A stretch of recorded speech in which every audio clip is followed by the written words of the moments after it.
90% মোটামুটি কাম সম্পূৰ্ণ হৈছে সেই কাম বোধহয় ডিচেম্বৰ মাহত সম্পূৰ্ণ হ'ব সম্পূৰ্ণ হৈ ৰাইজক অপাৰ কৰি দিব আমাৰ মাননীয় মুখ্যমন্ত্ৰী ডাঙৰীয়াই এইধৰণে আজি মই চাবলৈ আহিলোঁ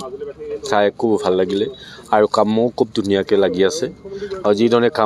যিধৰণে কাম লাগিব লাগে সেইধৰণে খুব কোম্পানীৰ মানুহে কাম লগাই থৈছে সেইটো দেখি ভাল লাগিছে আৰু ইহঁতে এইটো কাৰণে মই বিশ্বাস আছে যে ডিচেম্বৰ মাহত লাষ্ট উইকত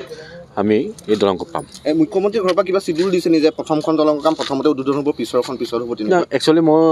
মুখ্যমন্ত্ৰী ডাঙৰীয়াক ৰিকুৱেষ্ট কৰিম প্ৰথম এই যিটো দলং সম্পূৰ্ণ হ'ব এইটো অধ্যতে উদ্বোধন কৰিবৰ কাৰণে এইটো জানুৱাৰীত হ'ব নেকি বোধহয় জানুৱাৰী মানত হয় নতুন বছৰত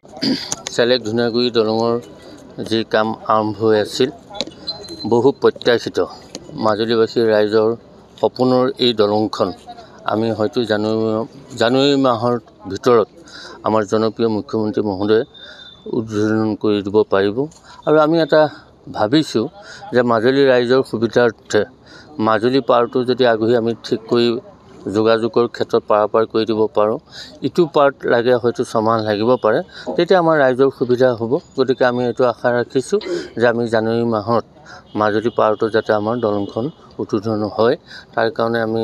আজি চাবলৈ আহিলোঁ বিধায়ক মহোদয়ো আহিছে কাম খুব ক্ষিপ্ৰতাৰে কৰি আছে আৰু মাজুলীবাসী ৰাইজে এই দলংখন সোনকালে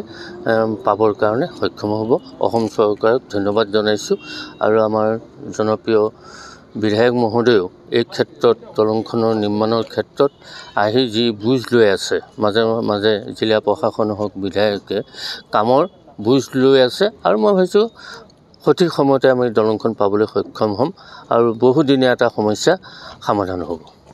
যিকোনো খবৰৰ বাবে যোগাযোগ কৰক 7099017330 লগতে 7099017110 নম্বৰত